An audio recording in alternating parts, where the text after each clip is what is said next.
وعلى كلمة الإخلاص وعلى دين نبينا محمد صلى الله عليه وسلم وعلى ملة أبينا إبراهيم حنيفا مسلما وما كان من المشركين أما بعد. اللهم إنا نسألك علما نافعا ورزقا طيبا وعملا متقبلا. اللهم علمنا ما ينفعنا وانفعنا بما علمتنا وزدنا علما وهدى وتوفيقا آمين يا رب العالمين.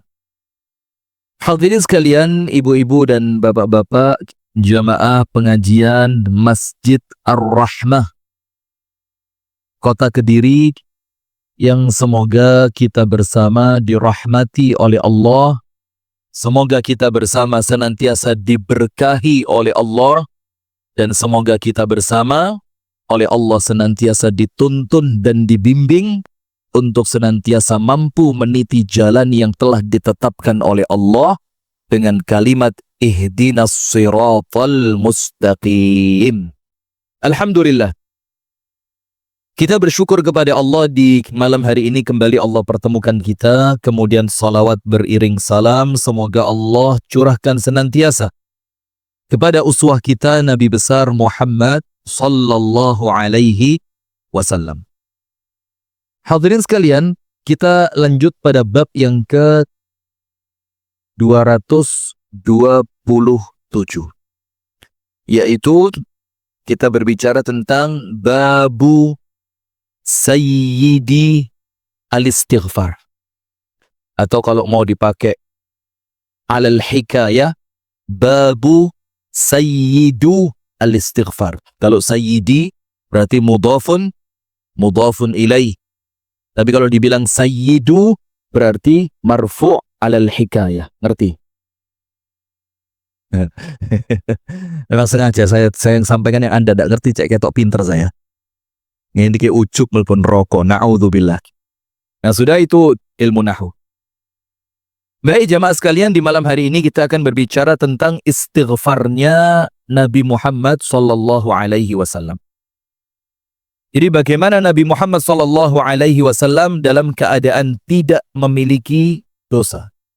Jadi Nabi Muhammad itu yang dibilang ma'sum. Apa?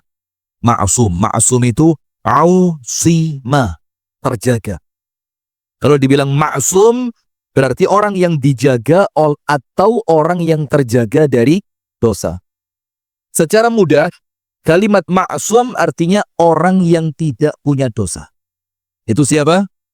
Nabi besar Muhammad sallallahu alaihi wasallam. Kalau antum ma'sum apa enggak? Ma'sum apa enggak? Enggak mungkin. Kullu bani Adam khatta'un. Setiap bani Adam pasti melakukan dosa. Jazakallah khair. Tapi ingat, orang yang berdosa itu tidak senantiasa buruk. Yang dilihat apa yang dia lakukan setelah dia berdosa. Maka hadis itu tidak berhenti. Setiap bani Adam melakukan dosa, tidak berhenti. Ada lanjutannya. Wa khairu al-khatta'in at-tawwabun. Sebaik-baiknya orang yang berdosa. Lihat Islam ini, Pak. Orang yang berdosa masih bisa menjadi orang yang terbaik. Karena Allah tahu berbuat dosa itu adalah fitrah yang Allah menciptakan kita di atasnya. Jadi tidak masuk akal justru kalau panjenengan tidak berdosa. Ya bukan panjenengan, ya saya juga ya. Kalau kita ini tidak berdosa malah tidak masuk akal. Dalam hadis yang lain dikatakan, laula tudznibun la zahaballahu bikum. Kalau kalian tidak melakukan dosa, sama Allah di gua. Di gua itu apa? Dibuang. Kalau kita tidak berdosa, apa manfaat dari salah satu di antara nama Allah di dalam Asmaul Husna, Al-Ghaffar, atau Al-Ghafur, atau Tawwabur Rahim? Tidak ada maknanya. Maka Allah mengatakan, maka Nabi Muhammad mengatakan, kalau kalian tidak berdosa, dibuang sama Allah. Terus, wala jaa biqaumin yudhnibun. Allah datangkan kaum yang lain, ciptaan Allah yang baru, yang mereka itu berdosa. Bayangin, jadi justru kalau tidak berdosa, dibuang, Allah bikin ciptaan baru yang tugasnya apa? Berdosa. Tapi tidak berhenti, mek dusoto. Nah, ini ruwet lek dusoto ini. Iya, nanti kayak para menteri ini. Menteri negara sana, kutub utara sana. Ini lek dusoto gak tahu. Taubat.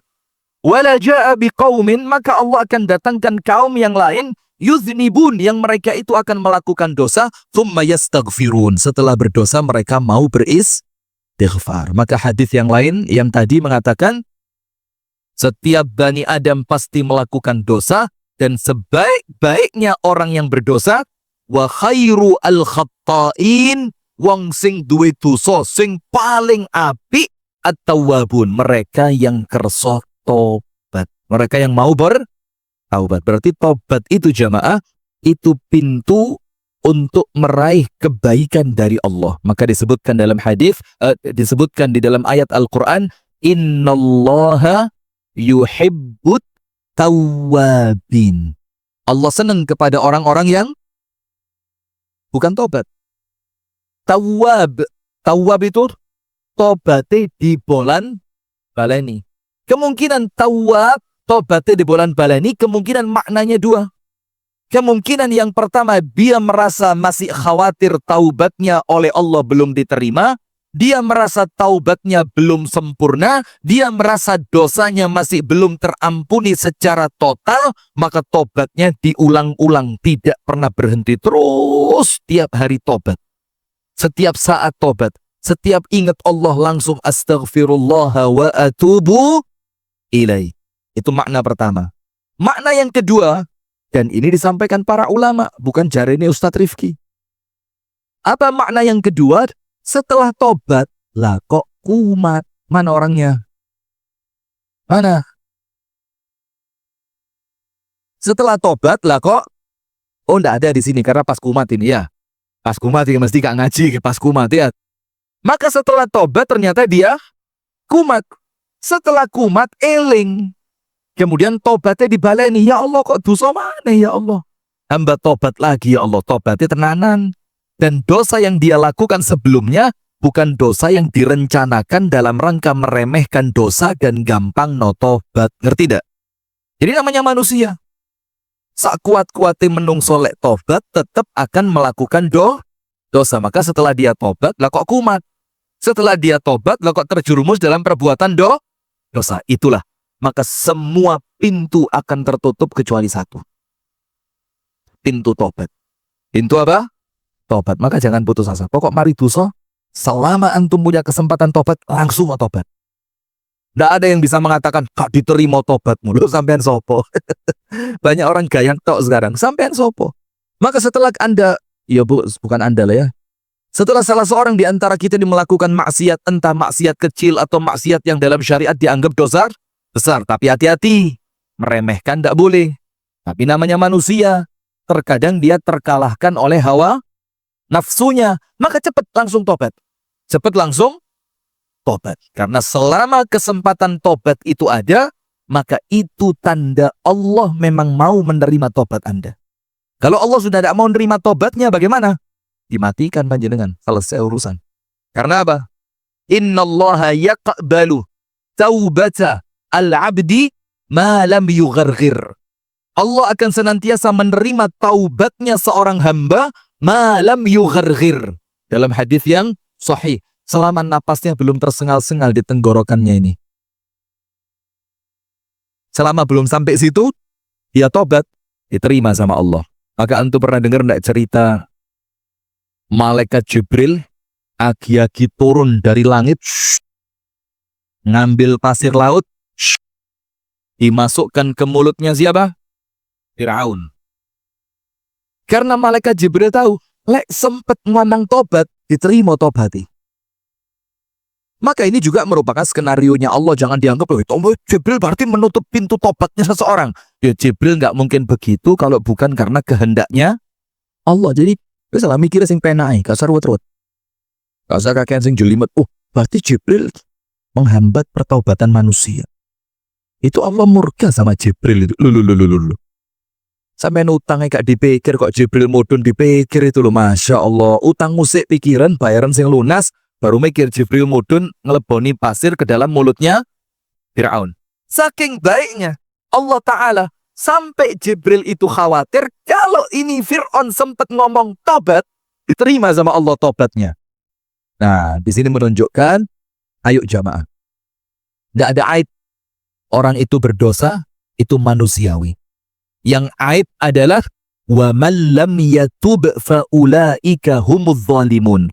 Orang yang tidak mau tobat dalam keadaan dia ngerti dosane akeh fa ulaika humudz zalimun, maka merekalah orang yang zalim. Selama mau tobat, Allah terima tobatnya dan innallaha yuhibbut tawwabin, dan Allah cinta kepada orang-orang yang tobat. Wa yuhibbul mutatahhirin, dan Allah cinta kepada orang yang mensucikan diri. Maknanya dua. Mutatahhirin, orang yang senantiasa suci dari hadas, senengane wudhu, awake bersih dari hadas kecil maupun hadas besar.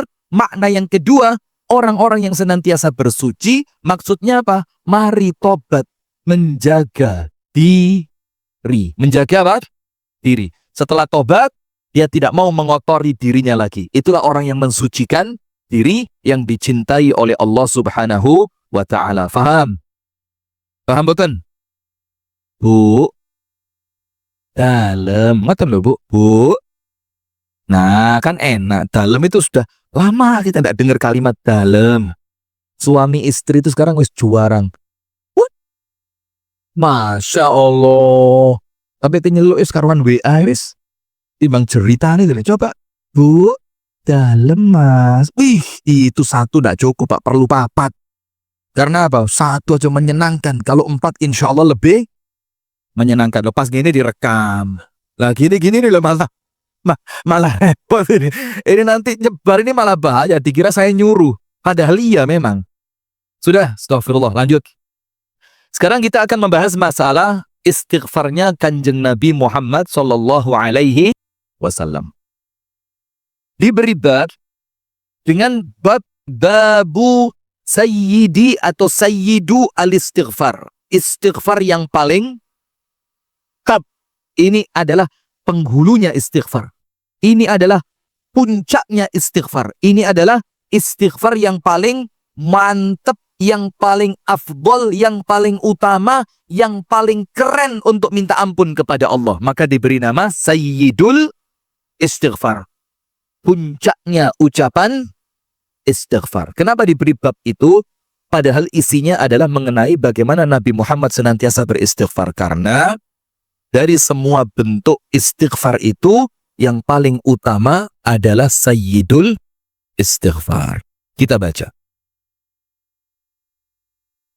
Wa an Shaddad ibni Aus anin Nabi sallallahu alaihi wasallam qala. Dari sahabat Nabi yang bernama Shaddad ibni Aus. Antum cek itu sejarahnya Shaddad bin Aus, keren. Anin Nabi sallallahu alaihi wasallam qala. Dari An-Nabi sallallahu alaihi wasallam, beliau bersabda, Sayyidul istighfari, dalam satu riwayat ditambahi antaqula. Sayyidul istighfar itu dengan engkau mengucap. Apa yang engkau ucapkan? Yang biasa kita baca. Dan alhamdulillah, sekarang yang niru banyak. Saya kepingin mudah-mudahan pahalanya yo katut ketika ditiru itu. Jadi dulu waktu saya sering ngaji, pembukaannya itu zikir pagi petang. Digojloki mbek konco-konco. Terus noy sampai entek setengah jam jadi. Duh. Tujuan kita mengawali dengan sayyidul istighfar itu banyak. Yang pertama, ngiling nih sing durung moco. Supaya mereka ingat, akhirnya ikut baca. Yang kedua, untuk yang belum hafal, karena sering mendengar, insya Allah lama-lama menjadi hafal. Kalau sudah hafal, membacanya tentu lebih mudah. Yang ketiga, untuk mengambil keutamaan zikir-zikir tadi. Sekarang banyak yang mengikuti. Alhamdulillah, mudah-mudahan menjadi pahala jariah. Amin ya rabbal alamin. Yang sering kita baca, Sayyidul istighfar adalah ucapan Allahumma anta rabbi La ilaha illa anta khalaqtani wa ana abduka wa ana ala ahdika wa wa'dika. Diikat dengan kalimat mastata'tu. Ini menunjukkan Islam itu gak kaku, Pak. Ini menunjukkan kita itu manut dengan perjanjian antara kita dengan Allah, qadral mustata', semampu yang kita bisa. Maka ditambahi dengan kalimat mastata'tu. Kemudian dilanjutkan, abu'u laka bi ni'matika 'alayya wa abu'u bi dzambi faghfirli. Kula ngaku ya Allah, sedayane nikmat ingkang panjenengan suka akan di dalam hidup saya. Dengan semua nikmat yang kau berikan, hamba ngaku ya Allah. Maka ini lengkap ini. Ada tauhidnya, ada i'tirafnya, ada syukurnya, ada istighfarnya, ada macam-macam, nanti kita jelaskan. Wa abu'u bi dzambi faghfirli, dan hamba ngaku ya Allah, dosaku akeh. Itu pengakuan itu. Itu yang Allah minta, Pak. Allah minta kita ini cuma apa? Ngaku. Maka nanti di hari kiamat itu ada orang-orang yang oleh Allah ditutupi pakai satir. Jadi tidak ada orang lain yang melihat, hanya antara dia dengan Allah Subhanahu wa ta'ala. Ditutup sama Allah. Setelah ditutup, orang tersebut oleh Allah mulai ditakoni. Ingat gak? Pernah melakukan ini bersama orang ini, di tempat ini, di waktu ini. Kita bilang apa? Nggih Gusti, eling Gusti. Ingat Gusti. Allah bilang apa? Satartu laka fid dunya wa ghafartu lakal yauma. Di dunia tak tutupi, tidak ada orang tahu.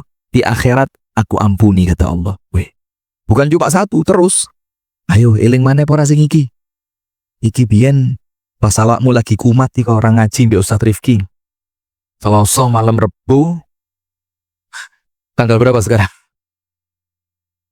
Tanggal 16 Desember 2020. Kamu metu mbek kancamu nyedot. Ini buat nggih Gusti. Punya alasan apa ndak kok sampai melakukan itu? Mboten Gusti. Ya wis, ndek dunya ora enek sing ngeruh, di akhirat tak ampuni. Dan terus begitu, syaratnya cuma satu. Apa syaratnya? Jangan suka membongkar aibnya orang lain. Itu tok dapat antum hadis ini. Jangan apa? Jangan suka membongkar aibnya orang lain. Karena apa? Ditutupi oleh Allah di dunia, itu sebab antum menutupi aibnya orang lain ketika di dunia. Maka kejogo sampai akhirat. Nanti di akhirat, apa yang Allah tutup di dunia, oleh Allah diampuni di akhirat. Amin ya Rabbal alamin. Maka wis tala wong Islami lambine ra usah ceriwis kayak ibu-ibu. Masya Allah. Ngoten apa? Mboten Bu? Masya Allah, jelas dong jamaah pengajian kok. Maka kalau ada artis yang kemudian dapat info selingkuh, jangan dibicarakan Bu.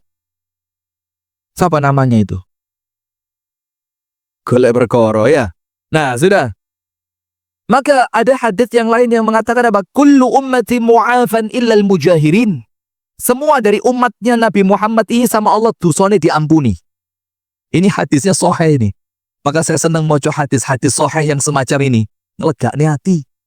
Semua umatnya Nabi Muhammad, kullu ummati, semua umatku kata Nabi Muhammad, mu'afan. Dosanya di ngapura sama Allah Ta'ala. Illa kecuali satu. Al-mujahirun atau al-mujahirin. Orang yang terang-terangan.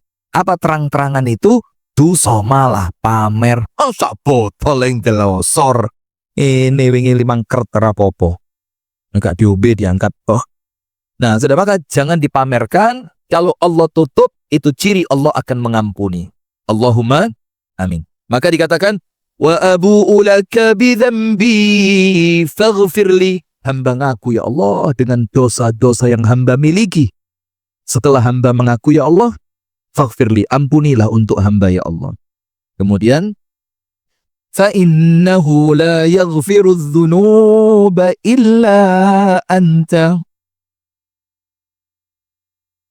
Karena ya Allah, tidak ada yang mampu mengampuni dosa kecuali Engkau. Dalam riwayat yang lain dikatakan, kalau seorang hamba itu mengucapkan istighfar, astaghfirullah wa atubu ilaih, ditambahi kalimat apa? Fa innahu la yaghfiru dzunuba illa anta. Karena tidak ada yang mampu melakukan ini ya Allah, yaitu mengampuni, kecuali engkau. Itu disebutkan dalam riwayat yang lain, Allah Ta'ala tersenyum.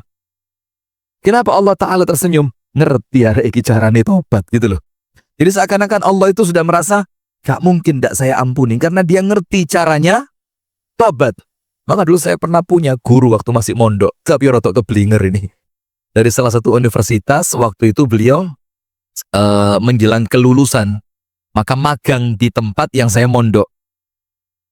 Ngomongnya yang ganteng-ganteng, dukur putih gitu. Bilang apa? Setelah sore-sore gitu, kita kajian apalan hadis arba'in di taman. Terus beliau itu karena mahasiswa ya, dan kami waktu itu SMA kelas 2 atau kelas 3 saya lupa. Diajak diskusi roto ilmiah gitu, sok-sokan. Sampai muncul satu kesimpulan, lek iso carane tobat rapopo ngelakoni dosa. Zaman itu Pak, kita masih SMA, ya sik goblok. Masih saiki apa enggak goblok ya. Tapi Masya Allah, krungu ngono iku hati gak sak. Dengar yang seperti itu dalam keadaan kita ini belum banyak ngerti. Itu pun hati sudah merasa apa? Loh kok ini? Kok terkesan meremehkan dosa? Terus beliau ngasih contoh. Itu di kampus kami banyak yang fakultas tarbiyah, fakultas dakwah, fakultas syariah, itu pacaran. Bahkan kita keluar camping bareng. Camping bareng. Ini bedo tendo apa sak tendo ini? Sak tendo lah ngetes iman tenanan ini dia. Lawang Nabi Yusuf yang Melayu. Tahu Nabi Yusuf diganggu Zulaikha. Fastabaqal bab, itu Zulaikha di kamar. Nabi Yusufnya lari menuju pintu. Itu dalam Islam yang kaidahnya dibilang ijtinabu mawatin al-fitan. Menjauhi tempat-tempat yang rentan terjadi fitnah. Itu dijauhi, bukan malah ngetes iman. Sudah kuliah syariah, sudah kuliah tarbiyah, sudah kuliah dakwah, perlu sesekali dites. Eman-eman kita apa? Sudah, maka beliau bilang tidak apa-apa pacaran. Karena apa tidak apa-apa? Karena kami ngerti bagaimana merayu Allah untuk mengampuni kami. Loh, lah inilah mali pengajian di Masjid Mujahidin ya, ingat. Maghrur itu orang yang tertipu, maksiat tapi kepikiran Allah Maha Pengampun. Jadi pas maksiat yo ilingo, azabnya Allah itu sangat pedih. Lagi beda antara gas be remek walik, wayang ngerem di gas, wayang ngegas direm. Ini penyakit, naudzubillah min dzalik. Sudah, kita lanjutkan. Sekarang kita baca artinya. Sayyidul istighfar itu apa? Adalah ucapan istighfar yang paling utama. Maka dibilang Sayyidul istighfar. Maka Nabi Muhammad itu dibilang apa? Sayyidul Anbiya'i wal Mursalin. Ketuanya, pemimpinnya para nabi dan rasul. Penghulunya para nabi dan rasul.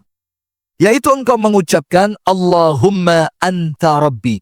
Ya Allah, kami ngaku ya Allah, anta panjenengan Gusti Allah, engkaulah Rabbi. Rabbi di sini apa? Rabb, zat yang menciptakan, yang menghidupkan, yang memberikan rezeki kepada kita. Jadi kita ngaku dulu. Maka Ali bin Abi Thalib dikatakan ketika ada orang izin mau maksiat, katanya Ali apa? Tidak apa-apa, maksiat toh. Dengan syarat nomor 1, jangan maksiat di buminya Allah. Lala dendi.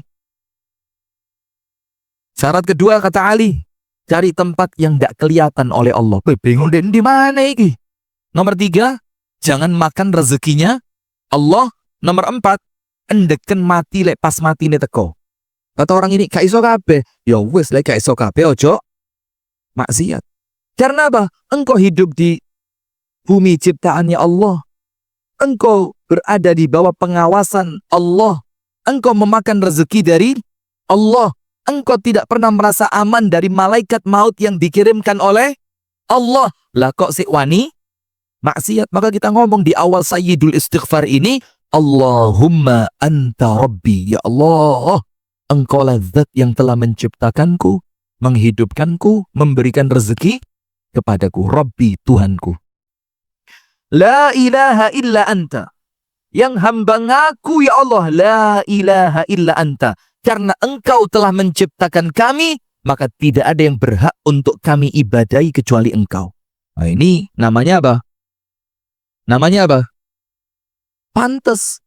Karena kita tahu Allah yang menciptakan, lo maksud nyembah patung. Kita tahu Allah yang menciptakan, lo maksud lu emberani bose tinimbang Gusti Allah. Ketika kita tahu Allah yang menciptakan, kok masih tidak mau taat kepada Allah yang menciptakan? Maka dibilang apa? La ilaha illa anta. Tidak ada yang berhak untuk kami ibadahi, ya Allah, kecuali engkau. Khalaqtani. Engkau yang telah menciptakanku, ya Allah. Ditambahi, cek tambah mandes. Cek tambah mantep. Wa ana ini. Allahumma anta rabbi la ilaha illa anta khalaqtani wa ana abduka wa ana ala ahdika wa ana abduka. Dan saya ngaku, ya Allah, saya adalah hambamu. Hamba itu artinya apa sih? Budak.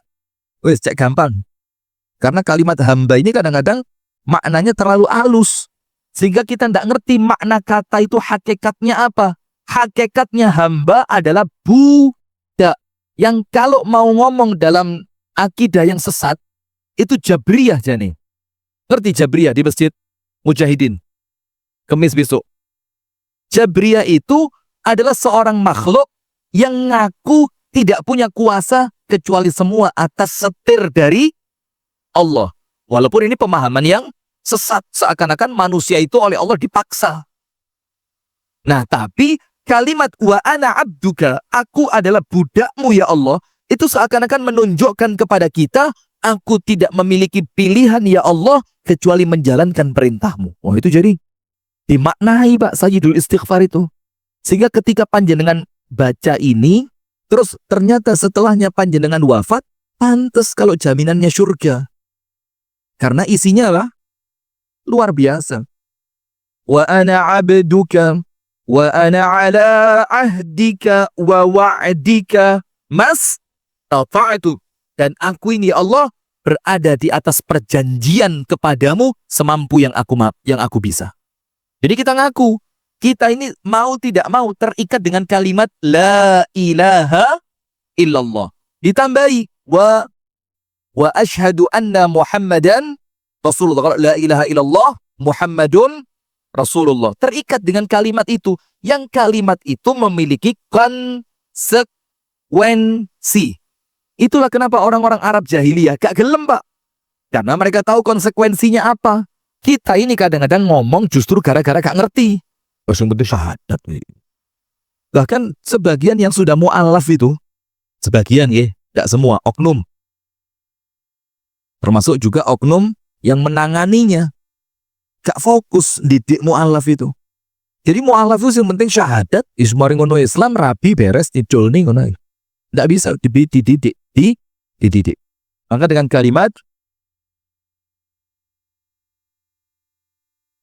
wa ana ala ahdika wa wa'dika mastata'tu. Aku, ya Allah, berada di dalam perjanjian kepadamu. Perjanjian apa? Untuk taat kepada Allah. Untuk tidak melakukan apa yang menjadi larangan Allah, untuk tidak menyekutukan Allah, untuk tertib sholat 5 waktu, untuk kalau Ramadan ikut puasa, kalau hartanya sudah mencapai nisab maka dia berjanji akan mengeluarkan zakat, ketika dia memiliki kemampuan dia akan berangkat. Itu perjanjian antara kita dengan Allah. Tapi perjanjian itu diikat dengan kalimat mastata'tu, semampu yang aku bisa. Maksudnya apa? Lek kula mboten mampu Gusti Allah, mugi-mugi panjenengan pangapura. Itu loh maksudnya. Maka antum tahu Nabi Muhammad ketika pindah dari rumah Ibunda Aisyah radhiyallahu anha mau pindah ke rumah istri yang lain. Ini anget aslinya ya. Kenapa? Atau antum belum mandi semua ini? Atau saya yang lagi panas ini? Anget memang ya? Iya memang iya. Karena muruk kabeh lho iki. Kenapa? Anget dok. Oh, anget boten? Malah dingin.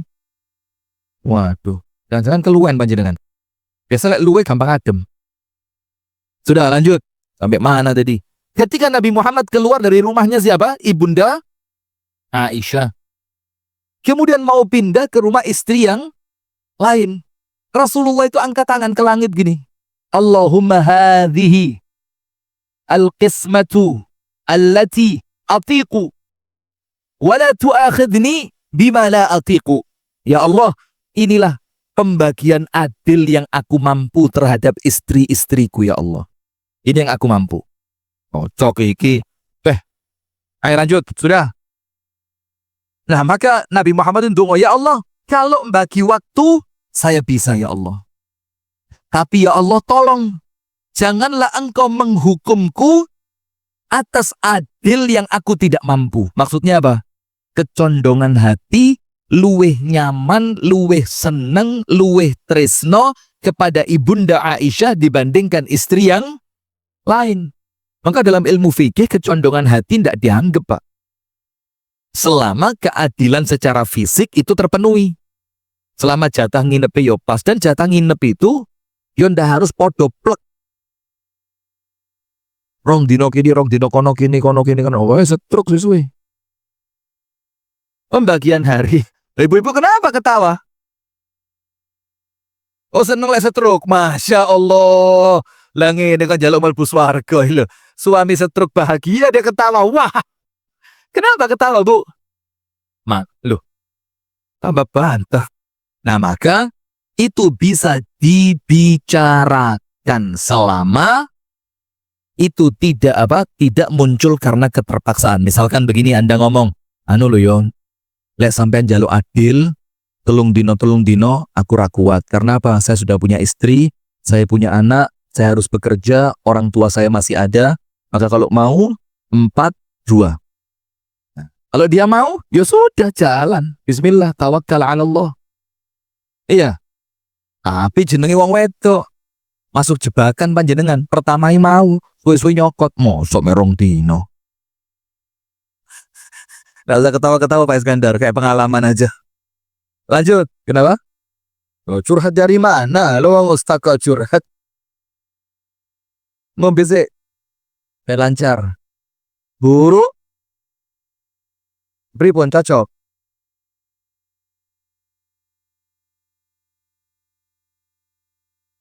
Ya ndak apa-apa, wong syariat ibu-ibu mau cocok ndak cocok jalan kok. Betul yo? Nah, Masya Allah. Coba kamera diarahkan ke Rio. Sudah, astagfirullah. Kita lanjutkan.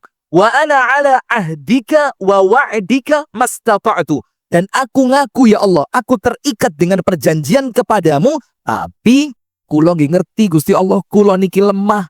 Maka saya akan terikat dengan perjanjian itu selama saya mampu. Maka Nabi Muhammad minta ampun sama Allah, ya Allah, ini yang saya mampu ya Allah, tapi yang saya tidak mampu, tolong saya jangan dihukum.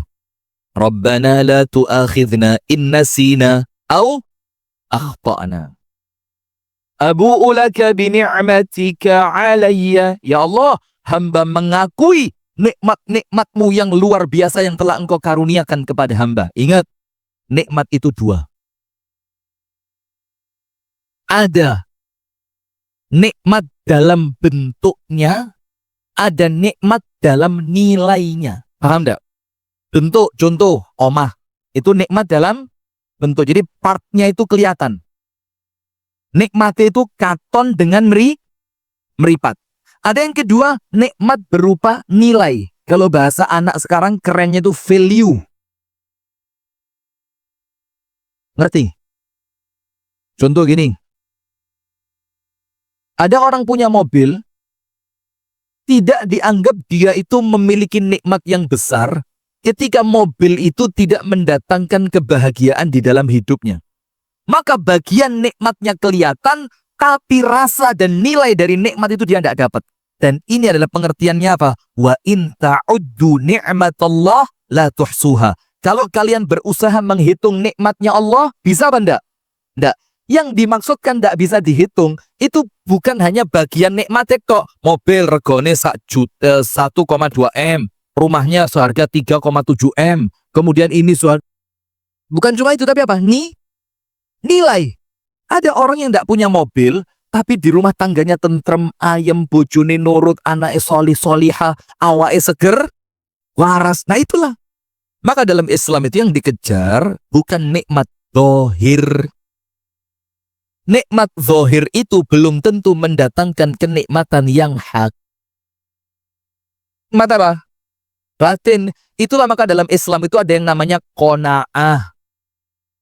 Dalam Islam itu ada yang namanya zuhud. Dalam Islam itu ada yang namanya sedekah. Jadi ketoke nikmate kalong tapi nikmate nek jero ati sama Allah ditambah. La in syakartum. Boleh jadi secara fisik nikmatnya berkurang, wong duit entek kok. Saya punya, mana uang saya?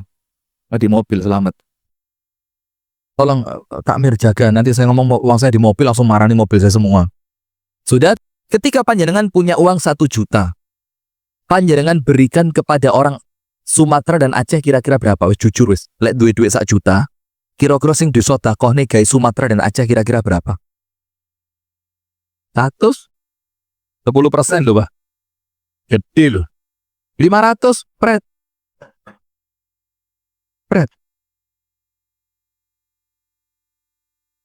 Ya sudah, kita pikir masing-masing ya. Nah, maka kalau kita punya duit 1 juta, tergantung Anda ingin bahagia sebesar apa. Tergantung Anda ingin Allah mengembalikan nikmat itu kepada Anda sebesar apa. Caranya bagaimana? Ya tergantung sampean gelem ngetokne piro. Semakin gede metune, semakin gede balike. Walaupun yang balik itu belum tentu berupa uang yang sama. Wong duit kalong kok. 1 juta dilongi, Pak Amin tadi ngomong 500.000. Berarti sisa berapa? 500. Ketoke secara zahir duit mek 500.000. Tapi bahagia di dalam batinnya ngalang-ngalai orang yang rekreasi ke Kapadokia. You know, layangan putus? Iki bunga yang jero ati, yang value-nya ndak terhitung. Betul Bang Amin? Oh, sedekah gak usah ngerem, mati, panggah mati. Mati. Orang Arab itu bilang apa? Akhiran jamut. Berakhir mati. Safar akhirat. Safar bakal balik, kira balik iki. Sudah. Akhiran jamut, kata orang Arab. Terakhir mati. Aish ma syi'ta fa innaka mayyitun. Uri posak senengmu, saraka hosak legomu, kelompok no saake-ake sing kon mampu, terakhirnya mati. Kalau sudah mati mau apa? Laula akhartani ila ajalin qarib fa as-saddaqa wa akum minas solihin. Kata malaikatnya apa? Telat rawingi-wingi. Sudah. Bahkan ada cerita. Seorang laki-laki mau wafat, panggil anak-anaknya. Ada dokter di sebelahnya. Saya lanjutkan sedikit. Ada dokter di sebelahnya. Bapaknya itu ngomong apa? Ini rumah yang di sini untuk ini, tanah yang di sini untuk ini. Kata anaknya ngomong ke dokternya, dok, bapak saya mulai ngigo dok, lendur. Kalau saya sadar, suntik penenang dok, suntik penenang hilang wis. Anak wis gak terima lek panjenengan mau mati baru sedekah. Kenapa? Anak wis santai arep-arep. Anak wis arep-arep, bahkan ketika panjenengan ngomong tanah yang di sini untuk ini, sama anaknya dipanggilkan dokter, dok, suntik penenang dok. Sudah. Abu'u laka bi ni'matika alayya, hamba mengakui nikmat yang telah engkau berikan kepada hamba. Wa abu'u bi dzambi faghfirli. Selain nikmat tadi ya Allah yang hamba akui, hamba juga mengaku ternyata hamba ini memiliki banyak dosa. Jadi ngaku nih loro, ngaku nikmat dari Allah, tapi kita khawatir kok justru oleh Allah diberi nikmat, lah kok malah maksiat. Maka ngaku ya Allah, dosaku akeh ya Allah, faghfirli, maka ampuni aku ya Allah. Kenapa? Fa innahu la yaghfiru dzunuba illa anta. Karena tidak ada yang mampu mengampuni dosa kecuali engkau. Sampai kalimat itu, fa innahu la yaghfiru dzunuba illa anta. Karena sesungguhnya kami mengakui ya Allah, tidak ada yang mampu mengampuni dosa kecuali hanya engkau ya Allah. Langsung seketika itu Allah Ta'ala tersenyum. Kenapa Allah Ta'ala tersenyum? Karena Allah melihat ada lagi seorang hamba yang selamat dari neraka. maka oleh Allah disambut dengan apa? Senyuman. Masya Allah. Nah, kemudian Rasulullah mengatakan, Man qalaha hina yumsiya famata qabla an yusbiha dakhala al-jannah. Wa man qalaha hina yusbiha famata qabla an yumsiya dakhala al-jannah. Barang siapa yang membaca doa ini, kau sakake. Siji isu, siji sore. Tapi ingat apa? Muqinan biha. Yakin dengan kandungan isinya. Setelah dia baca di waktu pagi, mocone dengan penuh keyakinan, di angen-angen dek jerone ati, diresapi. Ternyata sebelum sore dia meninggal, masuk surga, kata Rasulullah. Dijamin masuk surga. Dan sebaliknya, barang siapa yang membacanya di waktu sore, atine mantep dengan apa yang dibaca, lah kok kemudian meninggal sebelum masuk waktu pagi, kata Rasulullah apa? Fahuwa min ahlil jannah. Orang itu dijamin masuk surga. Nah, kalau kita cegat aja, Pak. Cegat isu siji sore iji. Bahkan kalau kita khawatir karena mati tidak mengenal waktu, jadikan istighfar panjenengan itu yang awalnya astaghfirullah wa atubu ilaih, panjenengan ganti pakai doa ini. Boleh Pak? Boleh apa tidak? Boleh. Loh Ustaz, itu kan sunnahnya pagi satu, sore satu. Sunnahnya pagi satu, sore satu. Kenapa kok Ustaz bilang dibaca sebanyak-banyaknya? Dengan keumuman dalil perintah memperbanyak beristri. Dengan keumuman dalil perintah memperbanyak beristighfar. Oh, istri itu ya Allah. Panjenengan ya pas lo ungu semua. Masya Allah. Ada janda yang diincer kayaknya ini.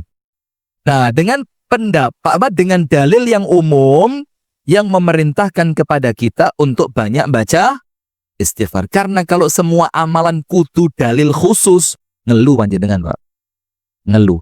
Itulah perlunya agama itu dengan ilmu. Baik jamaah sekalian, saya harap teman-teman yang hadir di majelis ini, jamaah sekalian yang hadir dan menyaksikan kajian ini, mulai latihan minimal hafalan. Latihan apa? Hafalan. Dihafalkan. Kalau saya dulu, alhamdulillah, mudah-mudahan ini tidak termasuk ujub dan riak. Saya itu malah motokopi, tak api cetakannya, saya bagus cetakannya, saya tulis Arab, saya kasih bacaan secara Latinnya, jadi moco Arab tapi ditulis Latin, terus saya kasih terjemahnya. Saya laminating, saya bagi-bagi gratis ke ibu-ibu pengajian. Kalau panjenengan sekarang yang punya bisnis striker, Oli Romani, mereka timnas ya. Yang punya bisnis apa?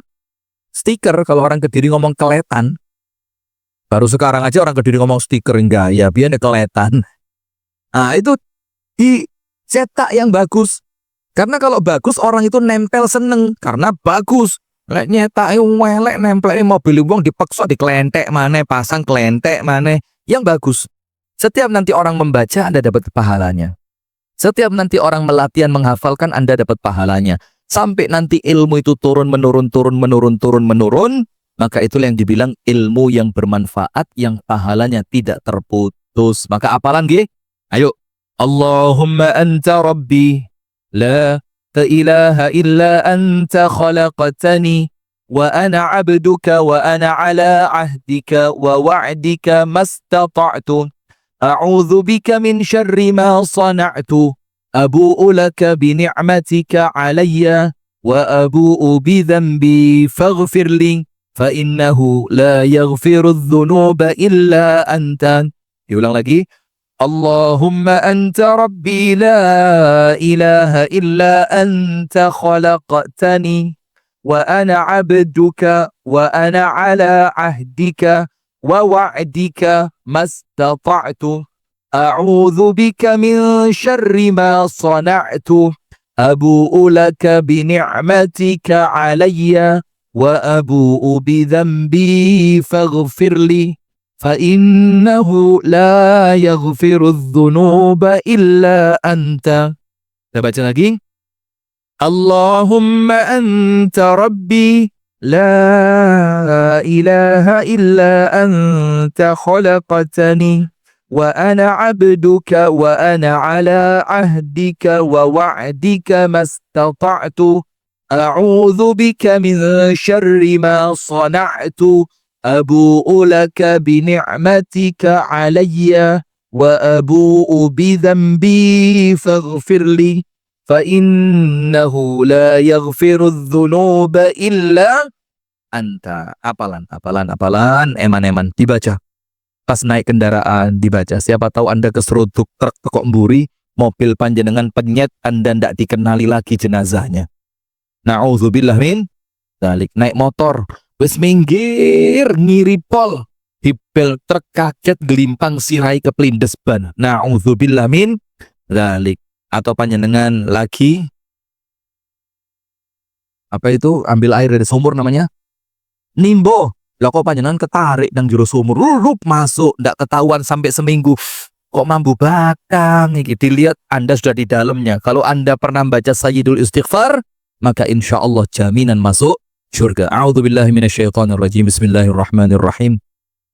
Alhamdulillahi rabbil alamin. Allahumma salli wa sallim ala nabiyyina Muhammadin wa ala alihi wa sahbihi ajma'in.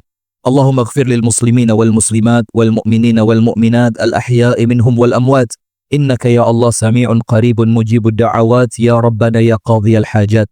Ya Allah, ampunilah dosa-dosa kami ya Allah. Ampuni dosa kedua orang tua kami ya Allah. Ampunilah dosa-dosa kami yang kami sengaja maupun yang kami tidak sengaja ya Allah. Ampunilah dosa kami yang kecil maupun yang besar ya Allah. Ampunilah dosa kami yang kami tahu maupun yang kami tidak tahu ya Allah. Karena kami meyakini tidak ada yang mampu mengampuni dosa kecuali Engkau. Rabbana ighfir lana dhunubana wa liwalidina warhamhum kama rabbawna shighara. Ya Allah, ampunilah dosa kami ya Allah. Ampuni pula dosa kedua orang tua kami ya Allah. Sayangi mereka sebagaimana mereka merawat dan mengasihi kami di waktu kecil dahulu ya Allah. Ya Allah, siapa di antara orang tua kami yang masih hidup ya Allah, panjangkan umurnya, sehatkan badannya, bahagiakan hatinya ya Allah, istiqomahkan ibadahnya ya Allah, dan kelak setelah umur yang panjang, wafatkan mereka dalam keadaan yang terbaik, dalam keadaan husnul khatimah. Dan siapa ya Allah di antara orang tua kami yang telah meninggal dunia ya Allah, lapangkan kuburnya ya Allah, berikanlah nikmat di alam kuburnya ya Allah, kirimkanlah selalu pahala kebaikan dari kami untuk mereka ya Allah. Ampuni segala dosa mereka kecil maupun besarnya ya Allah. Jauhkan mereka dari azab kubur ya Allah. Terimalah amal ibadah serta kebaikannya ya Allah. Allahumma ya Rabbana ya muqallibal qulub, tsabbit qulubana ala dinika wa ta'atik. Ya Allah, duhai Allah zat yang maha membolak-balikkan hati, tetapkan hati kami, istiqomahkan hati kami, teguhkan hati kami di atas agamamu dan di atas ketaatan kepadamu ya Allah. Allahumma ya Rabbana hab lana min azwajina wa dhurriyyatina qurrata a'yun waj'alna lil muttaqina imama. Ya Allah, jadikanlah pasangan hidup kami, anak turun kami, mereka yang senantiasa menyejukkan pandangan mata dan hati kami ya Allah, dan jadikanlah kami semua pemimpin bagi orang-orang yang bertakwa. Allahumma ya Rabbana ya Allah, jagalah putra-putri kami dari dosa, kemaksiatan dan fitnah ya Allah. Selamatkanlah putra-putri kami dari minuman keras ya Allah. Selamatkanlah putra-putri kami dari khamr, zina, judi dan dosa-dosa besar yang lainnya ya Allah. Ya Allah ya Rahmanu ya Rahim, jagalah putra-putri kami dengan penjagaanmu yang maha sempurna ya Allah. Ya Allah ya Dzal Jalali wal Ikram, bantulah saudara kami yang ada di Sumatera dan ada di Aceh ya Allah. Mudahkanlah urusan mereka ya Allah, kuatkanlah kesabaran mereka ya Allah. Datangkan bantuan-bantuan kepada mereka dengan arah dan tempat yang tidak pernah disangka dan diduga ya Allah, dan jadikan pahalamu untuk mereka berlipat ganda ya Allah. Ya Allah ya Rahmanu ya Rahim, Allahumma inna nas'aluka taubatan nasuhan qabla al-maut. Ya Allah, hamba memohon kepadamu ya Allah, karuniakan kepada hamba sekalian ya Allah taubatan nasuha sebelum hamba meninggal dunia ya Allah. Allahumma inna nas'aluka husnal khatimah, wafatkan kami dalam keadaan husnul khatimah. Wafatkan kami ketika kami sujud di waktu salat tahajud ya Allah. Wafatkan kami ketika kami sedang berpuasa ya Allah. Wafatkan kami ketika kami sedang membaca Al-Quran ya Allah. Wafatkan kami dalam keadaan Engkau ridho kepada kami ya Allah, dalam amalan yang terbaik, di tempat yang terbaik, dalam keadaan yang terbaik ya Allah ya Rabbal Alamin. Rabbana zalamna anfusana wa illam taghfir lana wa tarhamna lanakunanna minal khasirin. Ya Allah, ampunilah dosa kami, ya Allah. Hamba mengaku hamba banyak zalim terhadap diri hamba sendiri, ya Allah. Sekiranya Engkau tidak merahmati, sekiranya Engkau tidak mengampuni, maka tentu kami semua menjadi orang yang paling merugi, ya Allah. Rabbana atina fid dunya hasanah wa fil akhirati hasanah wa qina adzaban nar. Wa sallallahumma wa sallim wa barik ala nabiyyina wa maulana Muhammadin walhamdulillahi rabbil alamin. Sebelum kami tutup, insyaallah besok kajian kita di Masjid Al-Irsyad mulai maghrib sampai isya. Barakallahu fikum, subhanakallahumma wa bihamdika, asyhadu an la ilaha illa anta, astaghfiruka wa atubu ilaik. Kurang lebihnya saya mohon maaf. Assalamualaikum warahmatullahi wabarakatuh.